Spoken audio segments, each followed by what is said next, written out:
আচ্ছা, আমরা ক্লাস 10 আজকে যে টপিকটা করবো সেটা হচ্ছে ভ্যারিয়েশন। হ্যাঁ, যেটাকে আমরা বাংলার ভেদ তত্ত্ব বলি। এবার এই ভ্যারিয়েশনটা আমরা তখনই বুঝতে পারবো যখন অলরেডি ভ্যারিয়েশনের আমরা টপিকটা পড়ে এসেছি। মানে ধরো এর আগে পড়েছিলাম আমরা ডিরেক্ট প্রপোর্শন, ইনডিরেক্ট প্রপোর্শন, মানে সরল সম্পর্ক, ব্যস্ত সম্পর্ক, এই ধরনের সম্পর্কের কোশ্চেনগুলো যদি আমাদের জানা থাকে তাহলে আমরা ভ্যারিয়েশন কোশ্চেনটাও বুঝতে পারবো। ধরো একটা তিন সংখ্যা আছে, নাম্বার অফ ডেজ, আর এটা হচ্ছে নাম্বার অফ পেয়ার বা নাম্বার অফ ওয়ার্কার। যদি এটাকে আমি এ দিয়ে ডিকোড করি আর যদি আমি এটাকে বি দিয়ে ডিকোড করি, আর এটাকে বি দিয়ে ডিকোড করি, বলছি বুঝতে পারছো? সেক্ষেত্রে আমাকে বলো, যদি নাম্বার অফ ডেজ 10 হয় এবং নাম্বার অফ ওয়ার্কার যদি 12 হয়, তাহলে নাম্বার অফ ডেজ যদি 8 হয়, নাম্বার অফ ওয়ার্কার এখানে ইনক্রিজ হবে না ডিক্রিজ হবে? হ্যাঁ, ইনক্রিজ হবে। যখন নাম্বার অফ ডেজ 10 ছিল তখন নাম্বার অফ ওয়ার্কার ছিল 12, যখন নাম্বার অফ ডেজ 8 ছিল তখন নাম্বার অফ ওয়ার্কার কত হবে? 10। মানে কত হবে বড় কথা? মানে আমি বলছি ইনক্রিজ হবে, বাড়বে কি কমবে? মানে ডে কমেছে, ওয়ার্কার বাড়বে না কমবে? এই বাড়বে, ডেফিনেটলি বাড়বে। তার মানে আমি একটা ক্লিয়ার কাট দেখতে পাচ্ছি, যদি আমার এইটা বাড়ে, এইটা কি হচ্ছে? কমছে। সরি, হ্যাঁ, এইটা যেহেতু আমার এখানে কমেছে, তাহলে কি হবে? আমার ওয়ার্কারের ক্ষমতা বাড়াতে হবে, তবে আমার একটা টাইম মতো কাজটা শেষ হবে। বলতে পারলাম? এইবার দেখার বিষয়টা হচ্ছে, যদি এইটাকে আমরা এ দিয়ে রিপোর্ট করতাম, এটা যদি বি দিয়ে রিপোর্ট করতাম, মনে রাখবে তাহলে এদের সম্পর্ক কি হচ্ছে? উল্টো হয়ে যাচ্ছে, ব্যস্ত সম্পর্ক। সরল সম্পর্ক যদি আমরা পড়ি, মানে যেটা ডিরেক্ট প্রপোর্শনে থাকে, সেই ক্ষেত্রে ব্যাপারটা কেমন হয়? ধরো আমি একটা বললাম,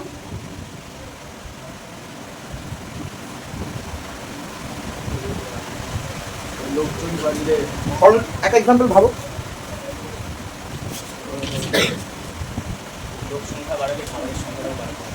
লোক সংখ্যা বাড়ালে খাবারের সংখ্যা বাড়াতে হবে। হ্যাঁ, এটা হতে পারে। ও বলছে যে যদি ম্যান পাওয়ার বাড়ে, মানে মানুষের সংখ্যা কোনো একটা জায়গায় যদি বাড়ে, তুই কাউকে যদি ইনভাইট করিস, তাহলে সেক্ষেত্রে অতি অবশ্যই খাবারের সংখ্যাটাকেও কি করতে হবে? বাড়াতে হবে। এবার এই ভ্যারিয়েশন কেমন একটা এক্সাম্পল বলছে, যদি আমরা কি করে বুঝবো যে ডিরেক্ট প্রপোর্শন বা ডিরেক্ট ভ্যারিয়েশনে আছে? ডিরেক্ট ভ্যারিয়েশন বা প্রপোর্শন বা সরল ভেদে আছে কি করে বুঝবো? যদি দুটো যে থাকবে, সেই দুটোর বাই ফর্ম সবসময় যদি কে হয়, সেইটা সরল থাকবে। এবার বলি, এটা ছাত্রদের কিন্তু বুঝতে পারলাম। একবার বোঝবার চেষ্টা করি একটা এক্সাম্পল। দেখো, একটা তথ্য বলছে, তথ্যটাকে ভালো করে দেখো। একটা চার্ট বানাচ্ছি, চার্টে আমি দিচ্ছি আমরা একটা গ্রামের আমরা রাস্তা বানাবো। ওকে, সেই গ্রামের রাস্তার যে লেন্থ অফ দ্য রোড আমার 8000 এরকম রয়েছে। এবার ম্যাপে রাস্তার রোড কত আছে? 1। যে ম্যাপ আছে, ম্যাপে রাস্তার যে লেন্থ দেখাচ্ছে 1, বুঝতে পারলাম? এবার যখন আমাকে দেখাচ্ছে 2, 4, 1, 2, 3, 4, ম্যাপে দেখাচ্ছে 3, যখন আমার 4, 0, 1, 2, 3, 4, ম্যাপে দেখাচ্ছে 5, যখন আমার 5, 6, 0, 0, 0, তখন আমার ম্যাপে দেখাচ্ছে 7। কি বললাম বলতে পারলাম? 7। এবার আমি প্রথমেই বললাম, তার মানে আমি একটা ক্লিয়ার কাট ইনস্ট্রাকশন পাচ্ছি। যদি আমি ধরে নিলাম এটা আমার এক্স, আর এই তথ্যটা হচ্ছে আমার ওয়াই, এটা আমার এক্স, এটা আমার ওয়াই। এরা যদি ডিরেক্ট প্রপোর্শনে থাকে বা সরল ভেদে থাকে, কি করে বুঝবো? আমরা বললাম X by Y always constant হবে। দেখো, প্রথমে যদি আমি এক্স বাই ওয়াই করি, মানে আমি এক্স বাই ওয়াইটাকে যদি বের করি, প্রথমটা ক্ষেত্রে এক্স এর ভ্যালু কত আছে? 8000/1, এটা এক্স এর ভ্যালু। তার মানে আলটিমেট কত হলো? 8000, এটা আসছে। পরেরটাকে যদি চেক করি, 240000, এটাকে 3 দিয়ে যদি ডিভাইড করি, 3/24, তারপর আসছে 8000। দেখো, এটা একটা সময়। আবার এটাকে যখন করবো 400, এটাকে যখন আমরা 5 দিয়ে ডিভাইড করবো, এটা 8, এইটা। আবার এটাকে যখন করবো 56000, এটাই যখন আমরা 7 দিয়ে করবো, মানে আমি মোর দ্যান যেটা বলতে চাইছি প্রত্যেকটা ক্ষেত্রে 800 হচ্ছে কমন ফ্যাক্টর। এই 800টাই দেখো প্রত্যেকটার জন্য এসছে, প্রত্যেকটা মানে x বাই ওয়াই এখানে যাবো সেখানে এসছে, মানে একই এসছে, মানে সেটা কনস্ট্যান্ট ধ্রুবক। তার মানে x by Y equal to ধ্রুবক, যেহেতু এই রিলেশনটা ফলো করছে সেহেতু এদের মধ্যেকার সম্পর্ক কি হবে? সরল। বলতে পারলাম? তাই জন্য এদের মধ্যেকার সম্পর্ক হবে সরল। যদি ব্যস্ত হয়, মনে রাখবে, যদি ব্যস্ত হয় বা ইনডিরেক্ট ভ্যারিয়েশন হয়, সরল বুঝতে পারার অসুবিধা আছে? সবাই লিখে রাখো খাতায় যে যদি ইফ, যারা বাংলায় দিচ্ছ তারা লিখবে বেঙ্গলি মিডিয়ামে, যদি শুনে নাও আগে আমার কথা, যদি দুটি চলরাশি তারা সরল সম্পর্কে থাকে বা সরল ভেদে থাকে, সেক্ষেত্রে অতি অবশ্যই চলরাশি দুটির অনুপাত ধ্রুবক হবে, অর্থাৎ x by Y equal to k হবে। এটা লিখবো। যারা ইংলিশে লিখবে দেখো, if two physical quantities, if two physical quantities, if two physical quantities আর আর কথা বলছো না দুজনের মধ্যে, এত পরীক্ষা হচ্ছে তো এটা। ইফ টু ফিজিক্যাল কোয়ান্টিটিস আর direct variation, then it must be follow x by y, x by y equal to k, x by y equal to k। দেওয়ার পরে এই এক্সাম্পলটা লিখো বক্স করে, বক্সে লিখবে লেন্থ অফ দ্য রোড, ব্র্যাকেটে লিখবে x, map length of the road map, এটাকে লিখবে y করে x বাই y করে প্রত্যেকটা দেখো যে 80,000 আসছে নাকি। এবার কোন জিনিস ইনডিরেক্টে আছে, ইনডিরেক্ট ভ্যারিয়েশন মানে ব্যস্ত ভেদে আছে, উল্টো রিলেশনে আছে, সেই ক্ষেত্রে আমরা কি করে বুঝি? আমরা বুঝি এইভাবে, যদি দুটো ফিজিক্যাল কোয়ান্টিটি একটা x এবং একটা y, এই দুটোকে মাল্টিপ্লাই করে যদি আমি কে পাই, সরলের ক্ষেত্রে কি করলাম? x বাই ওয়াই করে কত পেতে হচ্ছে? কে। আর ব্যস্ত অথবা আমার ইনডিরেক্ট ভ্যারিয়েশনের ক্ষেত্রে, যদি আমার ভ্যারিয়েশনটা ইনডিরেক্ট হয়, ইনডিরেক্ট ভ্যারিয়েশন যদি হয়, সেক্ষেত্রে অতি অবশ্যই আমার x y equal to k হবে। এটাকে একটা এক্সাম্পল দিয়ে বোঝাই।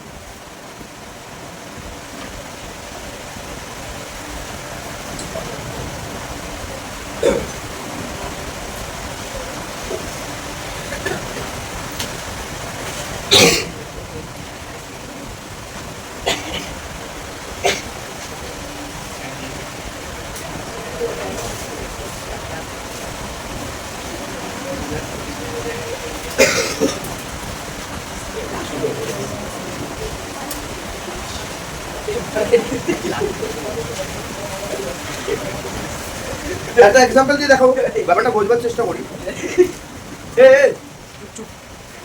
দেখো এই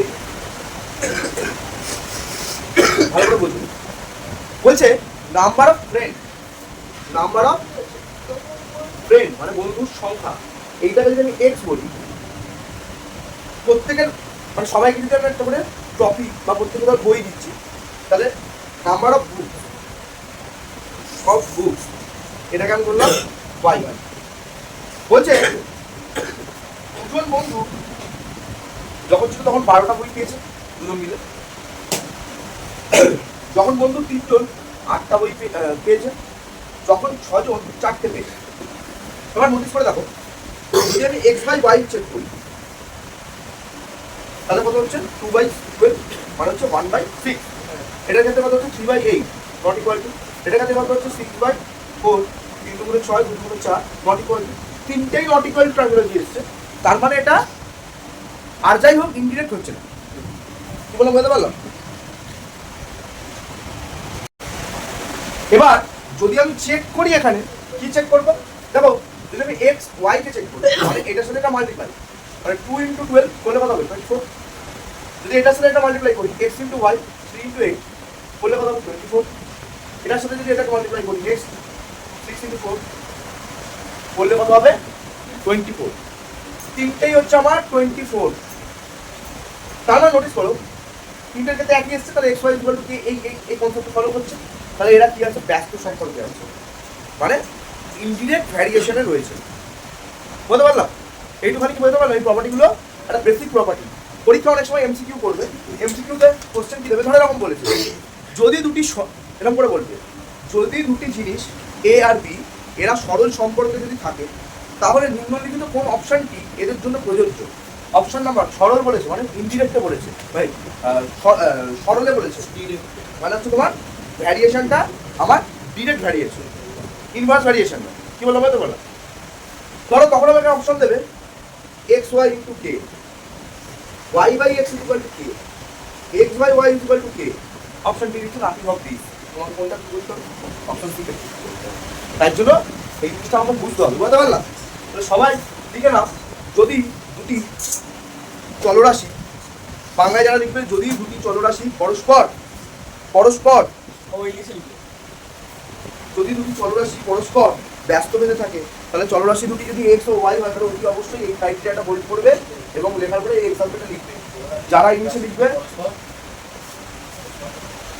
পরস্পর যদি সরল ব্যস্ত ভেদে থাকে, তাহলে এবং চলরাশি দুটির মধ্যে যদি একটি এক্স এবং অন্যটি ওয়াই হয়, তাহলে অতি অবশ্যই কি করতে হবে, এই ক্রাইটেরিয়াটা ফলো করবে এবং এই উদাহরণটা একটা লিখে নাও, বন্ধুর সংখ্যা, নাম্বার অফ ডেজ। আর যে জিনিসটা বলছেন শোনো, আমরা ভেদ যে চ্যাপ্টারটা পড়ছি, এই ভেদ চ্যাপ্টারে আমরা নোটেশন বা সিম্বলিক জিনিসটা একটু বোঝবার চেষ্টা করবো। যদি কোনো জায়গায় এ ও বি, যদি কোনো জায়গায় এ ও বি এই দুটো জিনিস থাকে এবং এরা পরস্পরের সাথে ডিরেক্ট ভ্যারিয়েশনে আছে বা সরল সম্পর্কে আছে, সেক্ষেত্রে এ বাই বি, সেক্ষেত্রে আমরা কি করেছিলাম, এ বাই বি ইকুয়াল টু কি হবে, কে, এ বাই বি কত হবে, কে। এটা নোটেশনটা কি করে হবে ভালো করে দেখো, বুঝুন। এ বাই বি ইকুয়াল টু কে, এটা আমরা জানি। এইটাকে আমরা এ ভ্যারিজেস বিতে লিখছি, এইটা হচ্ছে ভ্যারিয়েশনের সিম্বল। তাহলে ভ্যারিয়েশনের সিম্বল কি? ভ্যারিয়েশন সিম্বল হচ্ছে এইটাকে আমরা বলি ভ্যারিয়েশন সিম্বল। এটা এর উপরে ভ্যারি করছে, এটা সিম্বল। যদি এটা সরল ভেদে থাকে মানে ডিরেক্ট, তাহলে এ ভ্যারিয়েস বি এরকম ভাবে লিখবো, বুঝতে পারলাম? এবার আমি বলছি সেটা হচ্ছে এই ভ্যারিয়েশনটা যখন আমরা তুলবো, তখন মনে রাখবে একটা ইকুয়াল আসবে। তাহলে এ ভ্যারিয়েশন বি, এটা যদি তুলি, তাহলে এখানে একটা ইকুয়াল আসবে। ইকুয়াল দিলাম ভ্যারিকে তুলে, যে ইকুয়াল দেবো অতি অবশ্যই সাথে পাশে একটা আমরা কে বসাবো এবং এই বিটা যা আছে বসে যাবে এবং ব্র্যাকেটে লিখবো যেখানে কে হলো অশূন্য ভেদ ধ্রুবক, where K is a constant but not equal to 0। বলতে পারলাম এটা? এবার প্রশ্নটা হচ্ছে আমরা এটাকে কেন করলাম? আমরা অলরেডি এই জিনিসটাকে প্রথমে শিখলাম, a by b equal to k. এবার দেখতো a by b equal to k তো অলরেডি ছিল, যেখানে কে হচ্ছে অশূন্য ভেদ ধ্রুবক, k is not equal to 0 but constant. আমি এই বিটা কিসে আছে, ডিভাইডেড, ওই জায়গায় কি হবে, মাল্টিপ্লাই এর সাথে। দেখো এই দুটো লাইন সেম লাইন, তাই জন্য ওরা বলছিল যে এটা বোঝার টেকনিক হচ্ছে যে এ বাই বি যদি কনস্ট্যান্ট হয় সেই জন্য হবে, বুঝতে পারলাম? তাহলে ভ্যারিয়েশনটাকে সরল ভেদে থাকলে এ ভ্যারিয়েশন বিটাই লিখবো, ভ্যারিয়েশন তুলে ইকুয়াল বসিয়ে কে একটা বসাতে হবে যেটা অশূন্য ভেদ ধ্রুবক হিসেবে কাউন্ট হবে। যদি ব্যস্ত ভেদ হয় মানে ইনভার্সলি প্রপোর্শন বা ইনভার্স, ব্যস্ত হলে কি হবে, উল্টো হলে কি হবে, আমরা পড়েছিলাম a b equal to k, a b equal to k, যেখানে কে অশূন্য ভেদ ধ্রুবক, k is the constant but not equal to 0। এবার যদি এ উল্টো থাকে মানে এটা বললে এটা কমবে, সেইটাকে আমরা কিভাবে লিখি, এরকম 1/b ফর্মে, এ ভ্যারিয়েস 1/b, এ ভ্যারিয়েস 1/b। এইবার এখনই বললাম ভ্যারিয়েস তুললে একটা কে আসবে আর মাঝখানে ইকুয়াল আসবে, কিন্তু 1/b রয়েছে, যেখানে লিখবো যে কে হচ্ছে অশূন্য ভেদ ধ্রুবক আর ইংলিশে লিখবো যে k is the constant but not equal to 0। এই বিটা কিসে আছে, ভাগে এদিকে গেলে কি হবে, তাহলে এ বি ইনটু কি হবে, দেখো তো ইন্ডিরেক্টটা এইটাই ক্রাইটেরিয়া পড়েছিলাম তো, যে এদের প্রোডাক্টটা কনস্ট্যান্ট আসবে। এটা বোঝাতে পারলাম? টুকলে টুকে নাও, তাহলে পরের কনসেপ্টটা বলছি। এবার এই ধরনের অঙ্কের একটা ইমপ্লিমেন্টেশন আমি দেখাচ্ছি। একটা অঙ্কই 1 নম্বরে একটা প্রবলেম, যেটা হচ্ছে 1 নম্বরে আমাকে বলছে যে এক্স একটা চলরাশি, এক্স একটা ফিজিক্যাল কোয়ান্টিটি, সে ভাই ডিপেন্ড করছে ওয়াইয়ের উপরে এবং ডিরেক্ট ডিপেন্ড করছে, মানে সরল ভেবে আছে। প্রশ্ন করছে প্রুভ দ্যাট বা শো দ্যাট যে উল্টোটাও এর উপরে ডিপেন্ড করবে সরল ভেবে। কি বললাম বুঝতে পারলাম? আমাকে বলছে এক্সটা ভ্যারি করছে ওয়াইয়ের উপরে, এটা সরলে রয়েছে। আমাকে বলছে তো দেখাও, বা আমাকে দেখাতে কি বলছে যে উল্টোটা, মানে ওয়াইটাও ভ্যারি করবে এক্স এর উপরে। কি করে দেখাচ্ছি না? আমি এখন বললাম আমি যদি ভ্যারিয়েশন করে দিই তাহলে কি আসবে? কে। তাহলে সাথে কি লিখবো? Where k is a constant but not equal to 0, এরভাবে লিখতে পারি। হলো? বা এটাকে অনেকে লেখে k is non zero variation constant, এভাবেও লেখা যেতে পারে, যা খুশি লিখতে পারি। আর বাংলায় লিখলে কি লিখবো? যে কে হচ্ছে একটা অশূন্য ভেদ ধ্রুবক। বুঝতে পারলাম? এবার দেখতে কিন্তু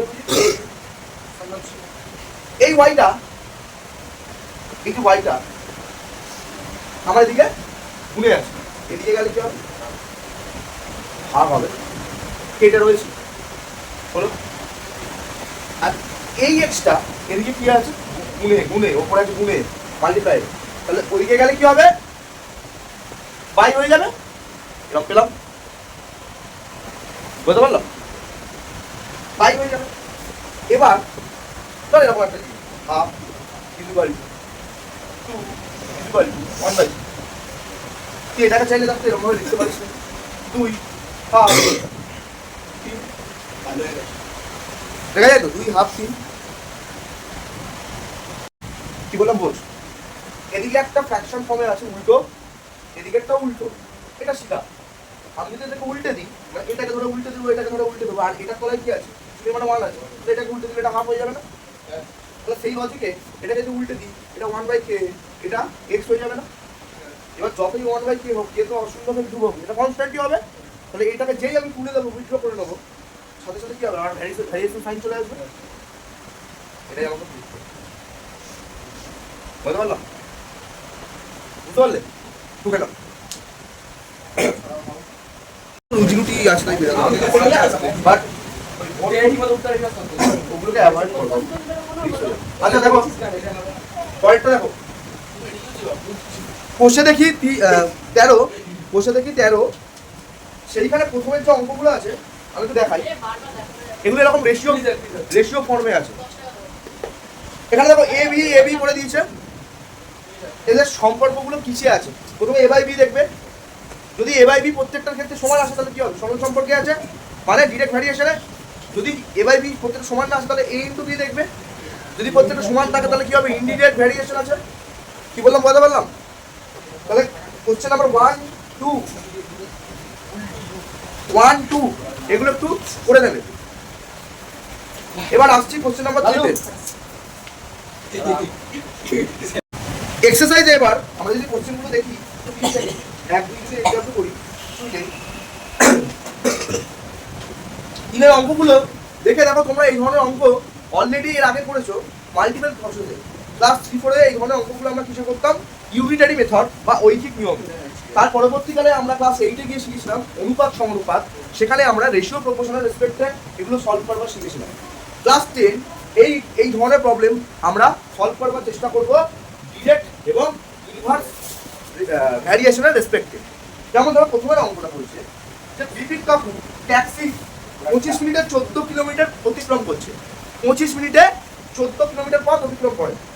এই একই গতিবেগে ট্যাক্সি চালিয়ে তিনি 5 ঘন্টা কতটা পথ যাবে? তাহলে ছোটবেলায় যেমন আমরা টেবিল বানাতাম, এই বড়বেলায় তো আমরা টেবিল বানাবো। কি করবো? টেবিল বানাবো। টেবিল বানাবার টেকনিক কি বলেছিলাম? ছোটবেলায় আমি টেবিল বানাবার টেকনিক কি বলেছিলাম? কোশ্চেনে যেটা চাইবে কতটা পথ যায়, কতটা ডিস্টেন্স যাবে, সেইটাকে আমি আমার ডান দিক বরাবর লিখবো। তাহলে টেকনিক লিখবো পথের সংখ্যা, বা পথের সংখ্যা তো হয় না, মানে ডিস্টেন্সটা, মানে দূরত্বটা কি আছে? ইউনিট কিলোমিটার লিখলাম।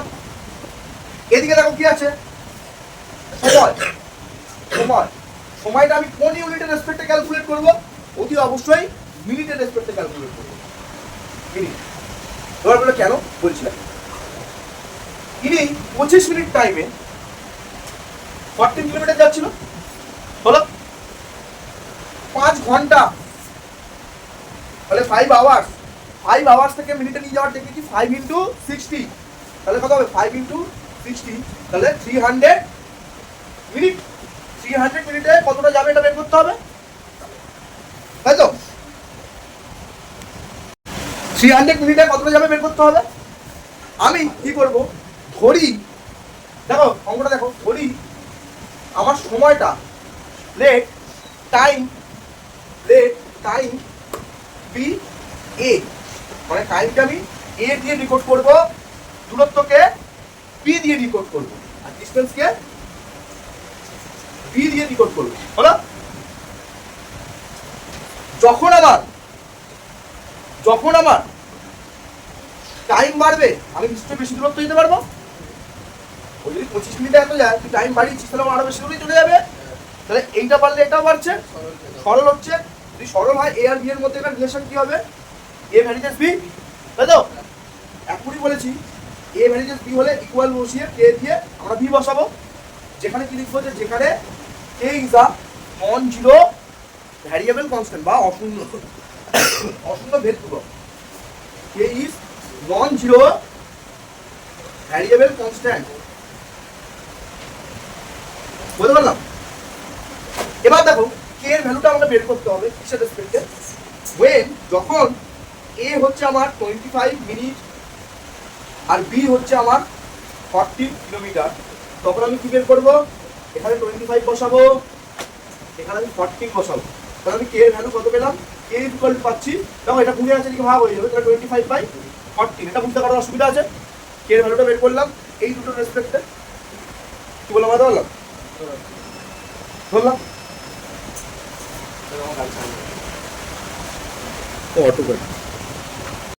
দেখো আমি এখান থেকে কে এর ভ্যালুটা পেয়ে গেছি। এবার দেখো আমি এটা বুঝলাম।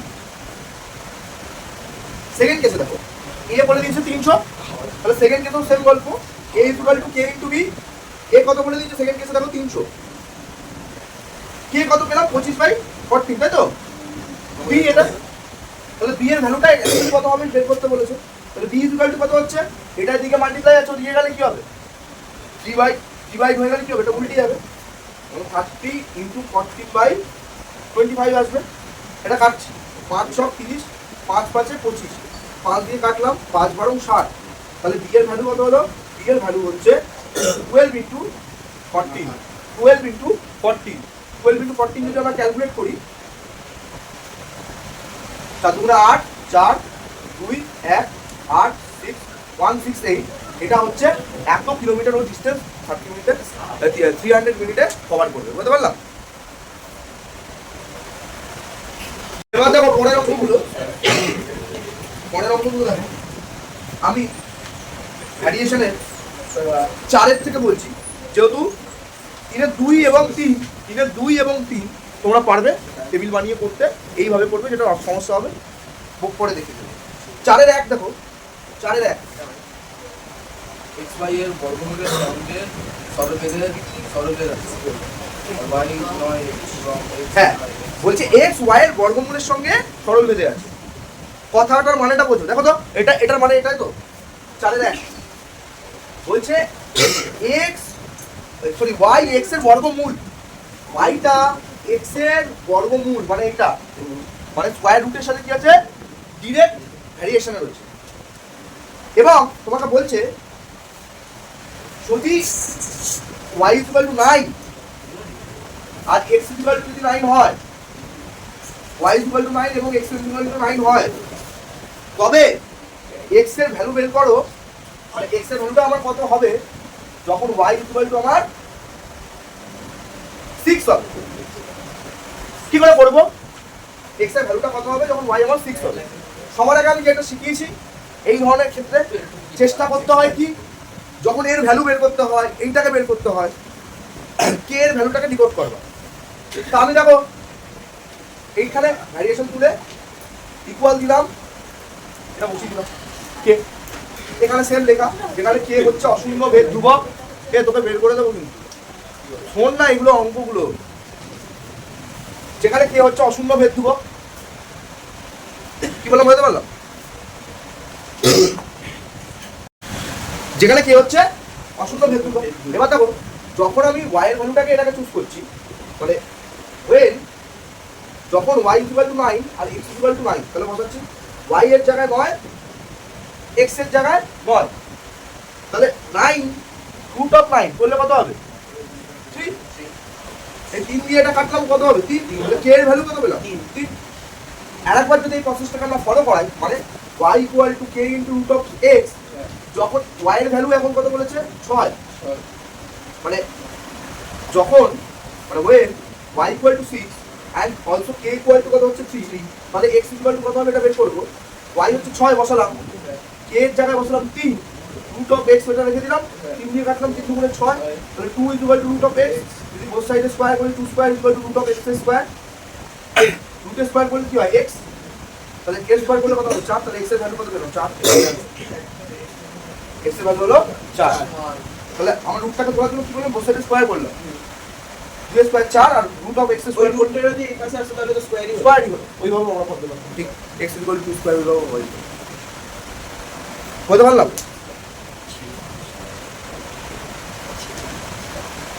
চারের দুইটা সেম টাইপের অঙ্ক, একবার দেখে নাও, চারের দুইটা বলবো না, চারের দুইটা বলবো, চারের দুইটা সেম টাইপের অঙ্ক।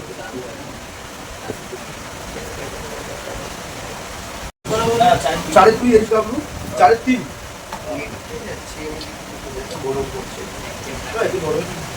চারের 3 কথা বলবে না,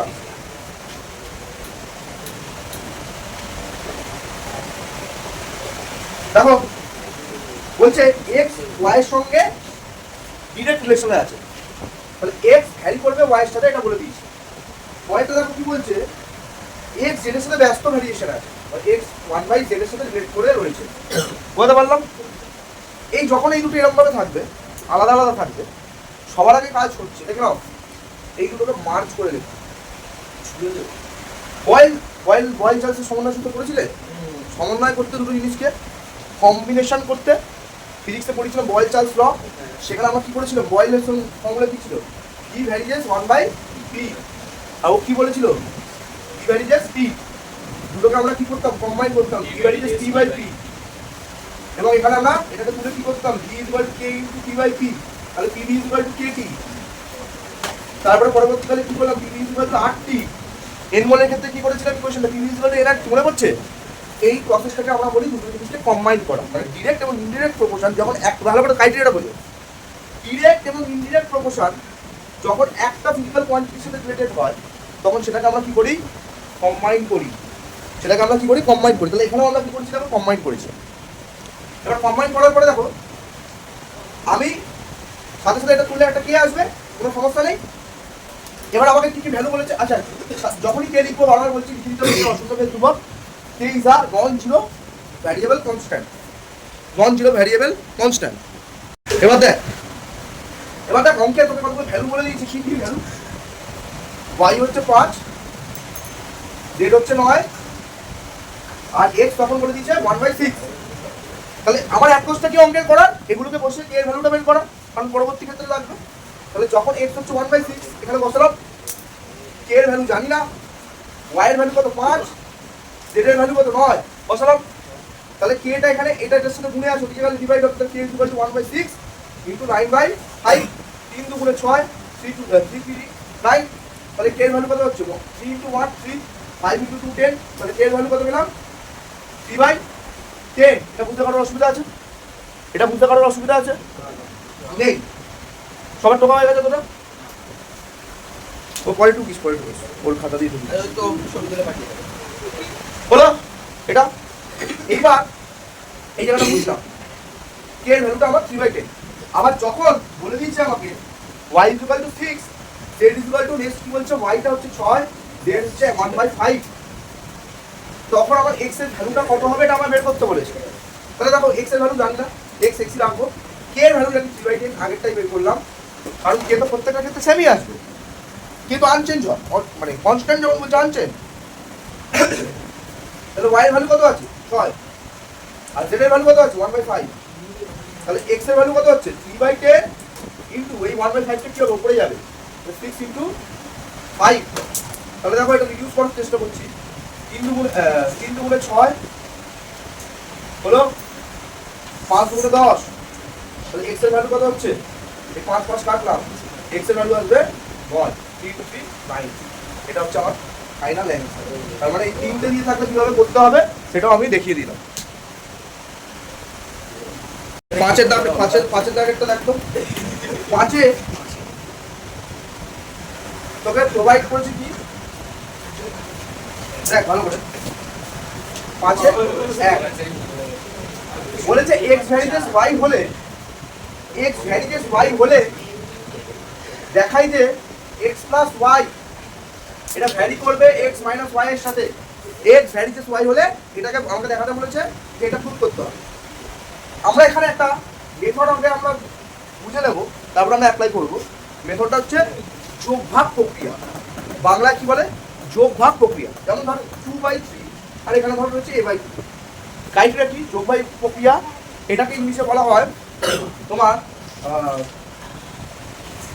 কম্পোনেন্টো এন্ড ডিভিডেন্ডো হ্যাঁ তো এটা কি এটা যদি দুই দিকে দুটো রেশিও থাকে আমরা যদি যোগ ভাগ প্রক্রিয়াটা অ্যাপ্লাই করি ভালো করে দেখ বোর্ডের দিকে তাহলে কি করব ওপরটার সাথে এটার সাথে এটাকে যদি অ্যাড করি তাহলে এটার সাথে এটাকে মাইনাস করব এটার সাথে এটাকে যদি অ্যাড করি এটার সাথে এটাকে মাইনাস করব এটার সাথে এটা অ্যাড এটার সাথে এটা অ্যাড মাইনাস মানে ওপরটার সাথে এটা একবার অ্যাড তলাটার সাথে মাইনাস এই প্রসেসটাকে যোগ ভাগ প্রক্রিয়া বা ইংলিশে কম্পোনেন্ট এন্ড ডিভিডেন্ডও বলে এবার দেখ লজিকটা দেখ আমি করছি কম্পোনেন্ট ডিভিডেন্ডটা বোঝার পরে দেখ x ভ্যারিজেস y ছিল x ভ্যারিজেস y ছিল আমি যদি ভ্যারিজেসটা তুলি তাহলে সাথে সাথে কি আসবে একটা কনস্ট্যান্ট কে এটা আসবে এবার দেখতো আমি এটাকে এরকম বাই ফর্মে লিখতে পারি নাকি লিখতে পারি গুণে ছিল ভাগ হলো এবার অ্যাপ্লাই করব component and dividendo apply component and dividendo method মানে যোগভাগ প্রক্রিয়া x প্লাস y তলায় x মাইনাস y কে তলায় কিছু মানে 1 আছে মানে k plus 1 by k minus 1 হলো কি বললাম বুঝতে পারলাম এবার এই জিনিসটা কি এই জিনিসটা এটা কনস্ট্যান্ট তো ধ্রুবক তো এটা কনস্ট্যান্ট এবার এই ধরতে পারি আমি ধরলাম এই কনস্ট্যান্টটাকে m বললাম ধরলাম লেট m ইকুয়াল টু এটা হতেই পারে তার মানে আমার ব্যাপারটা কেমন এলো এরপরে যেটা যে লাইনটা আমি বলছি x plus y by x minus y equal to m পেলাম এবার এটা যদি এদিকে গুণ করে দিই x plus y equal to m into x minus y হয়ে যাবে তাহলে m টা যদি উঠে যাবে তাহলে কি হবে x plus y varies as x minus y আসবে এইটাই তো আমার উত্তর আচ্ছা এমটা কি এমনি ধরে দেওয়া তুই ধরে নিবি যে কোনো জিনিস যে কোনো একটা ভ্যারিয়েবল তুই চুজ করতে পারিস যখন দেখবি এরকম একটা অদ্ভুত টাইপের একটা বড় চলে আসছে তুই এটাকেও রাখতে পারছিস কোনো অসুবিধা নেই বাট আমি ধরে নিলাম